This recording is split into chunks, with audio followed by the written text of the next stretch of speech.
When a man enlists in the armed forces, he is provisionally given a starting score of 0. Well, he hasn't shown anything yet.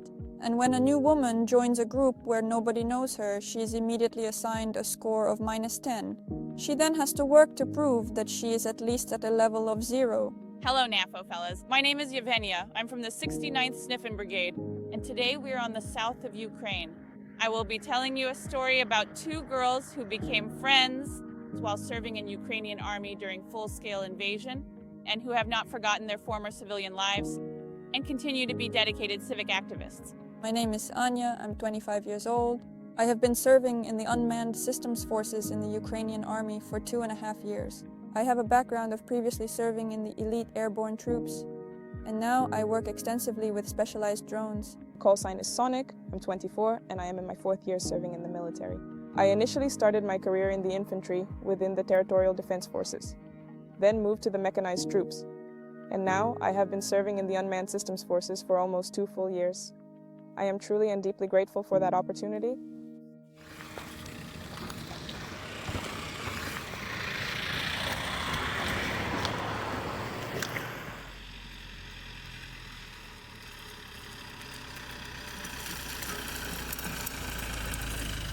Before serving in the army, I was involved in professional journalism and civic activity. I was deeply passionate about interviewing various people, recording many personal stories, reading, writing long texts, and frequently traveling across the entire world, sometimes playing some musical instruments or drawing.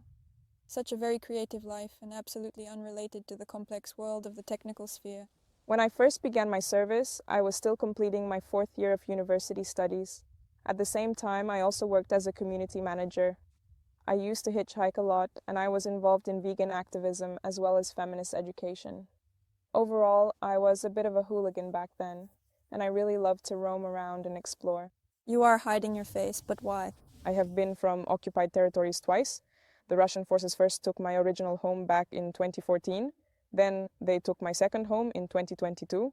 I won't specify the exact location, but being situated close to the dangerous front lines has changed everything. Being on the front line means being incredibly close to home for me personally. Right now we are heading out to perform a reconnaissance mission.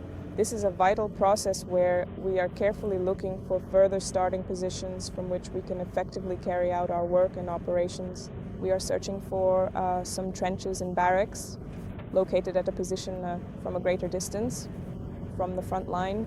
Then it will likely be within the next several weeks, because the front line is steadily advancing and drawing closer to this location at a very rapid pace.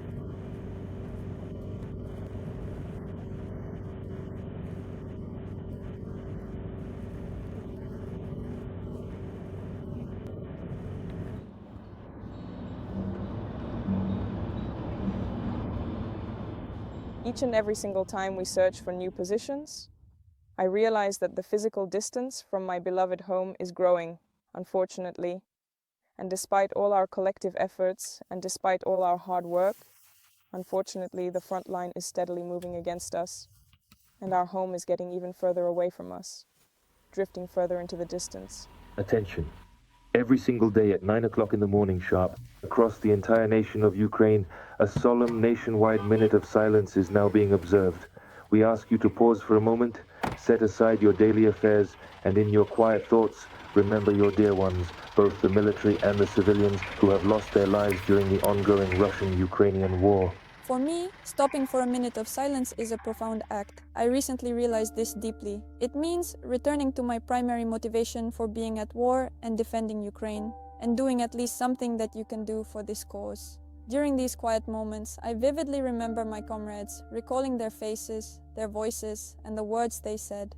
I think about our shared struggles, the sacrifices made, and the unwavering spirit that keeps us fighting for our home and our future every single day. Sometimes it feels like something deeply personal, and I often think about how they died, realizing that many of them left grieving families behind.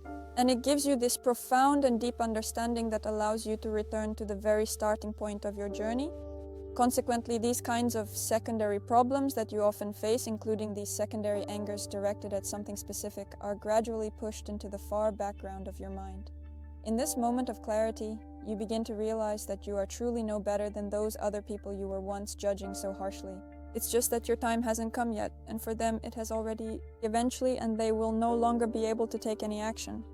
But you still can. In our unit, the minute of silence has long been introduced at the official level. Stopping publicly is very important for society itself. So this is activism, this is the minute of silence as an act of remembrance, plus this is activism to popularize the minute of silence. Well, and we also constantly see, when we stop somewhere before a crosswalk on the road, how other fellow drivers also follow our lead. And I often find myself thinking deep down that perhaps they wouldn't have ever done this because they are truly ashamed to stop moving, or perhaps they fear being seen as different from everyone else in a bustling, relentless city that never seems to stop for a single moment. But despite those pressures, they actually do it anyway, and I must say that it is always a very nice and heartwarming thing to witness. I am very happy that Anya joined this crew. She personally helped to co-create this crew because she is my friend, in the literal sense of the word, a person whom I know deeply, both in our professional work and in our personal lives, and within our shared worldview. And I am very glad that I came. Well, it was literally the best decision, probably, of my entire service in the armed forces of Ukraine. Well, together we managed to achieve many different things that could have been much more challenging to do alone. Anya and I studied together at university, but back then we rarely crossed paths because we studied in different faculties. We knew of each other's existence and chatted occasionally on social media. However, in November 2024, I came to the realization that I felt the deep-seated need to create an all-female crew, and I announced this recruitment across social media platforms. Anya was the very first to provide a response, and she was the only girl who actually made the journey here, due to the logistical difficulties involved in the transferring process, and also a lack of personal resolve among the many civilian girls who originally wrote to me, and I am certainly quite glad about that outcome. As for the idea of a female crew, the concept is basically centered around the idea that whenever people ask me the question, why do you specifically need an all-female crew? You can just work with men. I realized that throughout the entire process of making this series, there was a deeper reason of tasks that men supposedly know better. I would be relegated to a role where you need to use some soft skills, something light and easy, and I didn't want that.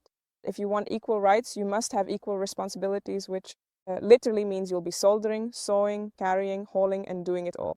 That is why it is incredibly important to have a dedicated female crew. It wasn't that it was particularly difficult for me to navigate as a woman in such a male-dominated group, but I frequently felt that I was being given significantly less of the specific work I wanted to do, specifically the frontline combat work. And then when I saw what Tanya had written in her notes about wanting to create a female crew, it really resonated with me.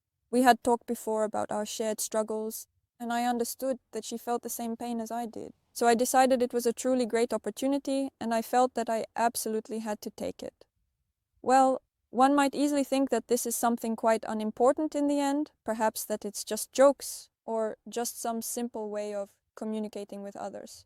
But every single day, a brand new person appears, and you realize that you have to be prepared for whatever they might bring. You will have to stand up and prove all over again, through your words and your actions, that you are definitely not whatever limited or mistaken person he currently thinks you are. Like at the beginning, I was just friendly to everyone, open, treated everyone like friends, being informal, like, hey brother, and I found that it doesn't work, unfortunately. I mean, we're often accused of being too harsh, difficult, or blunt, but that's always a reaction. So if we see that the guys treat us normally, not necessarily friendly, but just neutrally, then we treat them humanely in return. If we see jokes, demeaning comments, or teasing, then naturally the reaction will be different. Because what I can say now is you can't ignore injustice, you can't allow yourself to be treated so poorly, because those same people will treat other women the same way, since it's unpunished and seems normalized. Therefore, in any case, you absolutely have to find your very own unique path that will be not harmful to yourself and won't damage your service or reputation. But it's very important to do. It's very important to react to sexism. For example, I recently transferred over to Tanya's crew and immediately felt a great deal of genuine support. Because there are still so few women working everywhere, much like any other group that is historically discriminated against. There are certainly cases of a lack of mutual support, but for example, some kind of cold indifference. It was very uncomfortable for me personally, and it really hurt me a lot. and now I truly feel that I have gained a much greater level of strength.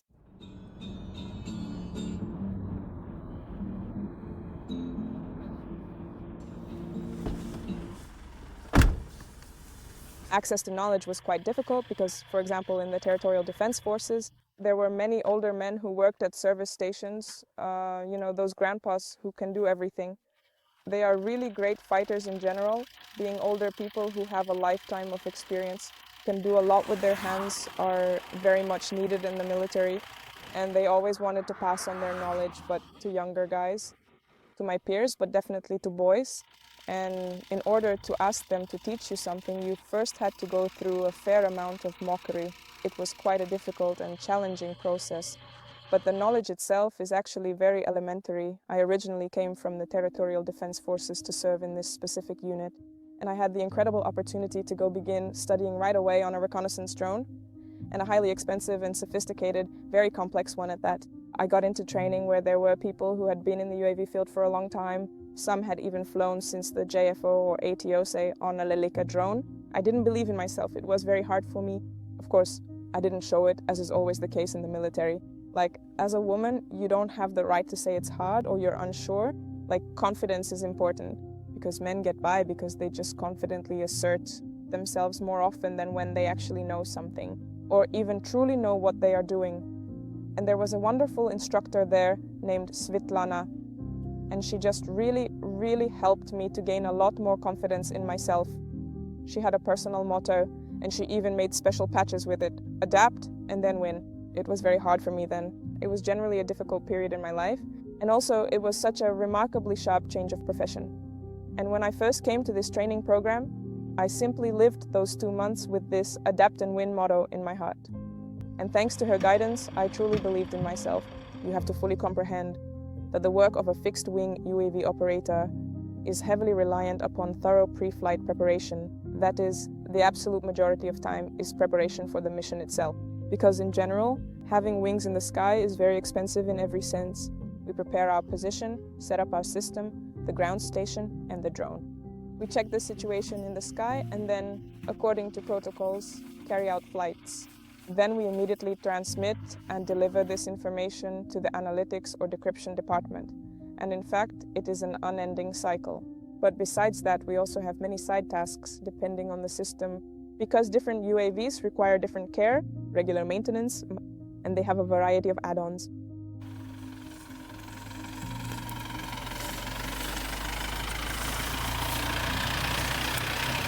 What exactly is it that worries you the most right now? The thing that causes me the greatest concern right now is the relentless Russian offensive, which continues without any sign of stopping. And you constantly measure the distances, seeing how they are steadily shrinking. This is not happening on all sections of the front line, but specifically on those sectors where we work. In this context, what worries me is the people's lack of understanding in the pre-frontline areas, even when it is already the critical time to leave. I think it is due to some kind of insufficient and inadequate amount of information being provided, an issue that persists. We are now deeply understanding that the nature of the war is fundamentally changing, and the vast distances that previously seemed safe and secure are already becoming increasingly unsafe for people to live there. And I am very worried about this development. I am deeply worried about the innocent children, the little ones who live in these vulnerable villages and small towns, who are not at all prepared for such a reality. Even if they are able to fully comprehend whether they should evacuate or not, they cannot leave by themselves. They are to be escorted and transported to a safer place by adults. That is what worries me the most. Without a doubt, I am deeply concerned about the fate of Ukraine as a nation and Ukraine as a state. And I am very much worried about whether our struggle will be described anywhere at all. Because I understand that the world is Orientalist and it is Eurocentric for now. And in principle, many wars and armed conflicts have never been covered and have never been romanticized. But it truly pains me a great deal that the global world, and especially the global West, which is, I believe, much closer to us than the rest of the world, does not romanticize our war. It is, in actual fact, a situation that is very strongly black and white. I have not yet seen in the public sphere any detailed information coming from their side. international observers that Ukraine has never been a hegemonic country throughout its entire history. Ukraine has never experienced the effects of imperialism because it has never been an empire. Ukraine has never launched an attack against any other nation and has never engaged in aggressive wars. This is important. This is very important, and there are very few such states in the world. And I would truly like for people to remember this. I would like many films to be made about our long and difficult struggle, since we all grew up watching those American films about cool, heroic soldiers, and it turns out that the truly cool soldiers have actually always been us all along. To be honest, I still find it quite strange, and it actually causes me a deep sense of worry. For instance, my sister in arms measures the distance to she witnesses the reality of her occupied home almost every single day, and that terrifying distance is growing wider. But I don't know anyone living in the West who truly measures the physical distance from the front line in Ukraine to their own peaceful country, yet the truth is that the conflict is getting closer to us all every day, every single day.